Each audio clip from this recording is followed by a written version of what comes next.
நமது லகரம் நேயர்கள் அனைவருக்கும் வணக்கம். தமிழ்நாட்டில் நாடாளுமன்ற தொகுதியில் பாண்டிச்சேரி உட்பட 40 தொகுதிகளிலே போட்டியிடக்கூடிய நாம் தமிழர் கட்சி எந்தெந்த தொகுதியில் எத்தனை சதவீதம் ஓட்டுக்களை பெறும் அப்படிங்கிற செய்தியை நம்ம ஏற்கனவே ஓரளவு ஒரு சில வேட்பாளர்களை மையப்படுத்தி நம்ம போட்டிருந்தோம்.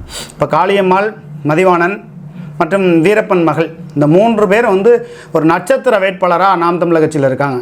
மற்ற வேட்பாளர்கள்லாம் வெளிநாடுகளிலிருந்து அப்புறம் வேறு தொழில் செஞ்சவங்கள்லேருந்து இறக்குமதி செய்யப்பட்டவர்கள் அப்படிங்கிறதையும் நம்ம சொல்கிறோம். இப்போ நாம் தமிழர் கட்சியில் திருவள்ளூர் முதல் இந்த 40 தொகுதிகளில் நம்ம பார்ப்போம். திருவள்ளூரில் 8% முதல் 9% ஓட்டு வங்கி கிடைப்பதற்கான வாய்ப்பு இருக்குது. அதே போல் அமுதன் தென் சென்னை 7% முதல் 8% முதல் ஓட்டு கிடைப்பதற்கு வாய்ப்பு இருக்குது.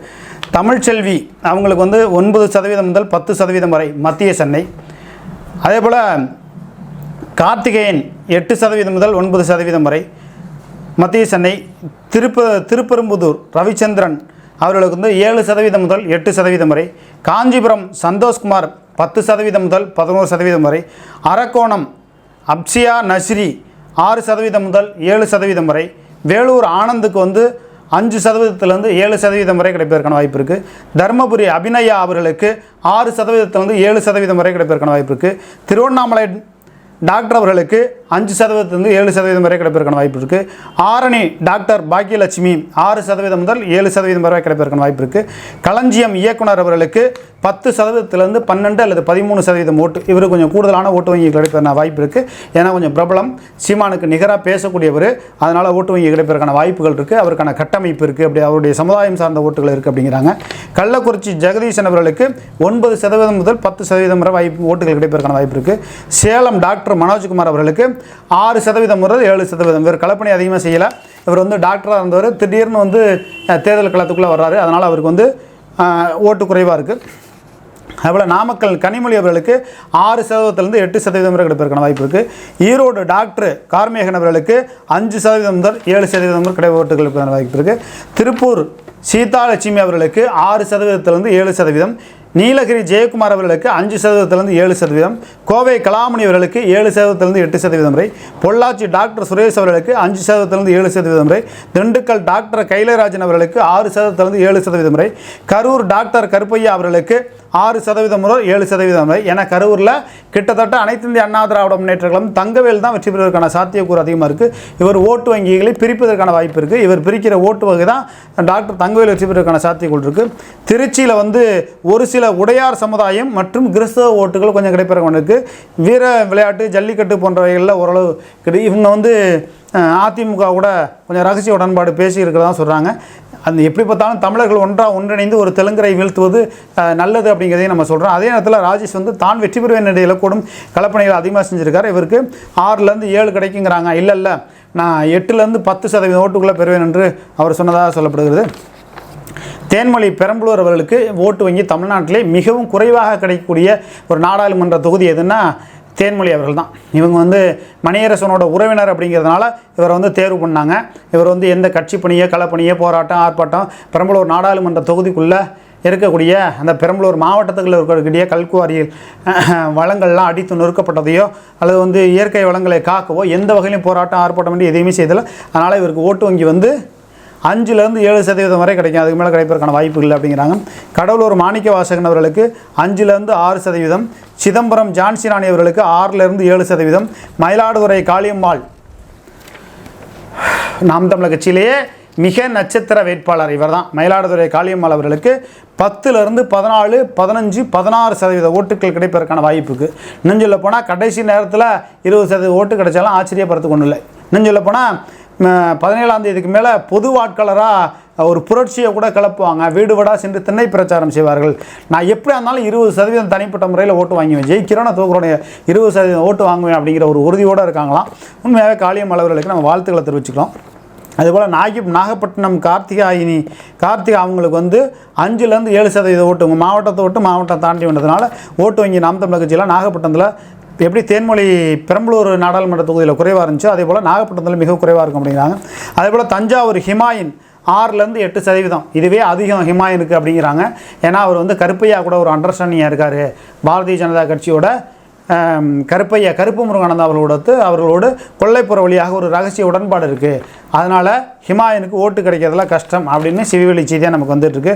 மதுரை சத்யா தேவி அவர்களுக்கு நாம் தமிழர் கட்சியில் 6%லேருந்து 7%, தேனி டாக்டர் அவர்களுக்கு 5லேருந்து 6. இவர் வாய் திறந்து ஓட்டு இதுவரையிலும் கேட்டதே கிடையாது. சீமான் பேசுவார், கூட போகிறவங்க பரப்புரையாளர்கள் செய்வாங்க. ஆனால் தேனி டாக்டர் மதன் 5லேருந்து 6% ஓட்டு வாங்கினாவே பெரிய விஷயம். ஏன்னா அங்கே வந்து தங்க தமிழ் செல்வன், டிடி வித்யநாராயணன், நாராயணசாமி என்று பெரிய போர்க்களமே இருக்குது. அந்த போர்க்களத்தில் இவர் போய் சிக்கிக்கிட்டு ஓட்டே வாய் திறந்து கேட்க மாட்டார் அப்படின்னா இவருக்கு எப்படி ஓட்டு கிடைக்கும்? ஆக 5லேருந்து 7% ஓட்டு கிடைக்கிறது பெரிய விஷயம் அப்படிங்கிறாங்க. நம்ம உண்மை செய்தியை தான் சொல்கிறோம். அதுபோல் விருதுநகர் டாக்டர் ஹவுசிக் அவருக்கும் 5லேருந்து 7% ஓட்டு தான் கிடைக்கும் அப்படிங்கிறாங்க. இவரும் பெரிய அளவுக்கு அங்கே கலப்பணி இல்லை. அங்கே ஏற்கனவே ராதிகாவும் விஜயகாந்தோட மகன் விஜயபிரபாகரன் கடுமையாக இருக்காங்க. அதேபோல் மாணிக் தாரும் பெரிய அளவுக்கு பிரச்சாரம் செய்கிறாங்க. இவங்களுடைய விருதுநகரில் நாம் தமிழர் கட்சியோட பிரச்சாரம், டாக்டர் வந்து ஒரு தொழில் ரீதியாக ஒரு டாக்டராக இருந்தவர் திடீர்னு தனக்கு ஒரு சீட்டு கிடச்சி நம்ம பிரபலமானா போதுங்கிற நினைப்பில் வந்திருக்கிறவருக்கு 5லேருந்து 7% ஓட்டு கிடைச்சாவே பெரிய விஷயம் அப்படிங்கிறாங்க. ஏன்னா சின்னமும் சிக்கலாக இருக்குது, விவசாய சின்னமும் கிடையாது. ராமநாதபுரம் சந்திரபை அவங்களுக்கு வந்து 5லேருந்து 7% ஓட்டு. ஏன்னா வந்து அங்கே வந்து நிராயுதபாணியாக வந்து நிற்கிறாரு ஓ பன்னீர்செல்வம் அவர்கள். அவருக்கு தான் ஜெயிக்க வைக்கிறதுக்கு கடுமையாக அங்கே இருப்பாங்க. ஏற்கனவே லியானி கூட 3 தடவை முதலமைச்சராக இருந்தவர் பலாப்பழம் வைக்கிற லெவலுக்கு கொண்டு வந்து விட்டாங்களா ஐயா. நாம் தமிழர் கட்சியை சார்ந்த ராமநாதபுரத்தில் சந்திரபிரபா அவர்கள் வந்து 5 முதல் 7% ஓட்டு வாங்கினவே பெரிய விஷயங்கிறாங்க. தூத்துக்குடியில் ரவினா ரூத் ஜெயின் அப்படிங்கிறவங்க தேர்தலுக்கு மட்டும் இல்லைங்க, அதுக்கு முன்னாடி இருந்து போராட்டம் ஆர்ப்பாட்டம் என்று பல்வேறு கட்டங்களில் மக்களுக்காக வேண்டிய அவர் போராட்ட காலத்தில் நின்றதுனால அவருக்கு 10லேருந்து 12% ஓட்டு வங்கி கிடைப்பதற்கான வாய்ப்பு இருக்குங்கிறாங்க. அதே போல் கன்னியாகுமரி மரியா ஜெனிஃபர் அவர்களுக்கு 8லேருந்து 9% ஓட்டு. தென்காசி மதிவாணன் இவர் தான் காளியம்மாளுக்கு இணையாக அப்படிங்கிறத தாண்டி அங்கே கிருஷ்ணசாமி, ஜான் பாண்டியன் இவங்களுக்கு மத்தியில் மிகப்பெரிய அளவுக்கு ராணி இவங்களுக்கு மத்தியில் ஒரு பரபரப்பான ஒரு முதன்மைப்படுத்தக்கூடிய ஒரு வேட்பாளராக இருக்காருன்னா தென்காசியில் மதிவாணன் தான். இவர் கண்டிப்பாக கொஞ்சம் பணபலம் மட்டும் இருந்துச்சுன்னா இவர் வெற்றி பெறுவதற்கான சாத்தியக்கூறுகளே இருக்குது. ஆனால் பணபலம் இல்லை. திரள் நிதியை சீமானவர்கள் இங்கே கொஞ்சம் கூடுதலாக இறக்கியிருந்தாருன்னா மயிலாடுதுறைக்கும் இசைமதிவாணன் தென்காசிக்கு கூடுதலாக இறக்குறாருன்னா நிச்சயமாக 2 தொகுதியை பிடிக்கலாம். அப்படியே 2 பேரை வந்து நாடாளுமன்ற அவைக்கு அனுப்பணுங்கிற எண்ணம் சீமானுக்கு துளியளவும் கிடையாதுங்க. பரவலாக எல்லாத்துக்கும் பேசிக்கிட்டே வருவார், வந்தால் வரட்டும் வரலாம் போகட்டும், பழைய தம்பிகள் போவார்கள் புதிய தம்பிகள் வருவாருங்கிற நோக்கத்தில் தான் அவர் பண்ணுறாரு.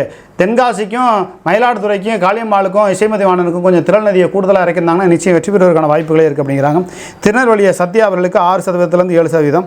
கிருஷ்ணகிரி வித்யா வீரப்பன் இவரும் மயிலாடுதுறையில் காளியம்மா மாதிரியும் தென்காசியில் மதிவாணன் மாதிரியும் வீரப்பனுடைய மகள் என்பதால் நிச்சயமாக 2வது இடத்திற்கு வருவதற்கான வாய்ப்புகளே இருக்குது. ஆனால் பணம் வந்து முழுக்க முழுக்க வீரப்பன் மகள் அவர்கள் சேர்த்து வச்ச சொந்த பணத்திலேருந்து தான் செலவு பண்ணுறாங்க. சீமான் வந்து 10 பைசா கூட கொடுக்கல.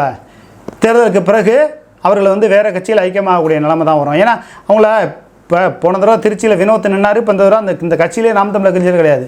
அந்த கட்சியிலே மறுபடியும் இருந்தால் அந்த கட்சி வந்து அடுத்த கட்ட வளர்ச்சிக்கு போவோம், அவங்கள நினச்சி பார்க்கும். ஆனால் நாம் தமிழர் கட்சியை பொறுத்தவரையிலையும் பழைய தம்பிகள் போவார்கள் புதிய தம்பிகள் வருவாருங்கிற நோக்கத்தில் தான் இருக்குது. கிருஷ்ணகிரியில் வித்யா வீரப்பன் அவர்களுக்கு கொஞ்சம் கூடுதலாக திரள் நிதியை கொஞ்சம் கூடுதலாக செலவு பண்ணால் நிச்சயமாக வீரப்பனுடைய மகள் வந்து வெற்றி பெறுவதற்கான சாத்தியக்கூறே இருக்குது. ஆனால் வீரப்பனுடைய மகள் வீரப்பனுடைய மகள் வித்யா அவர்களுக்கு திரள் நிதியை எந்த வகையிலும் பெரிய அளவுக்கு கொடுக்கல அப்படிங்கிற மாதிரி சொல்கிறாங்க. புதுச்சேரியில் டாக்டர் மேனகா இவங்களும் 5லேருந்து 7% ஓட்டுக்கு மேலே வாங்க முடியாது அப்படின்னு சொல்கிறாங்க. காரணம் என்னென்னா நாம் தமிழர் கட்சியை பொறுத்தவரையிலையும் அந்தந்த மாவட்டத்திலே இருக்கக்கூடிய களப்பணி செய்கிற மாவட்ட செயலாளர்களுக்கோ ஒன்றிய செயலாளர்களுக்கோ மாநில நிர்வாகிகளுக்கோ தேர்தலில் நாம் தமிழர் கட்சியில் வேட்பாளராக வாய்ப்பு கொடுக்கறதில்ல. காரணம் என்னென்னா இவர்கள் எல்லோரும் ஒன்றிணைந்து ஏதாவது நமக்கு இடையூறாக போயிடுவாங்கிறத தாண்டி துரைமுருகன் தான் அத்தனை சதி வேலைகளும் செய்கிறது. இதில் பெரும்பாலான டாக்டர்கள் தான் அந்த நாம் தமிழர் கட்சியில் நிற்கிறாங்க. உழைத்தவர்களுக்கு அந்த பகுதியிலே வேலை செய்கிற மாவட்ட செயலாளர்களுக்கு சீட்டு கொடுக்கலங்கிற ஆதங்கம் பெரம்பலூர் மாவட்டத்தில் உட்பட பல்வேறு மாவட்டங்கள் இருக்கிறது. நாம் தமிழர் கட்சி இனி அடுத்தடுத்த காலகட்டங்களில் இந்த ஒளிபெருக்கி ஒளிவாங்கி சின்னம் அப்படிங்கிறத தாண்டி விவசாய சின்னத்தை மீட்டெடுக்கிறதுக்கு தான் முயற்சி செய்வார்களா? நாம் தமிழர் கட்சி 6லேருந்து 7% ஓட்டு தான், கிட்டத்தட்ட ஒரு 20-25 தொகுதிகள் அப்படி தான் இருக்குது.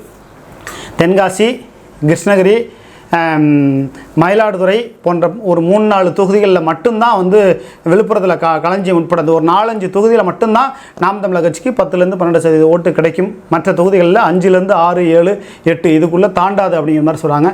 நாம் தமிழர் கட்சி பழைய தம்பிகள் போவார்கள் புதிய தம்பிகள் வருவாருங்கிற கொள்கையெல்லாம் தூக்கி எறிஞ்சிட்டு எல்லோரையும் ஒன்றிணைத்து அரவணைத்து நாம் தமிழர் கட்சியை சீமான் வந்து அரவணைத்து செல்வாரா என்பதை நம்ம பொறுத்திருந்து பார்ப்போம். நன்றி, வணக்கம்.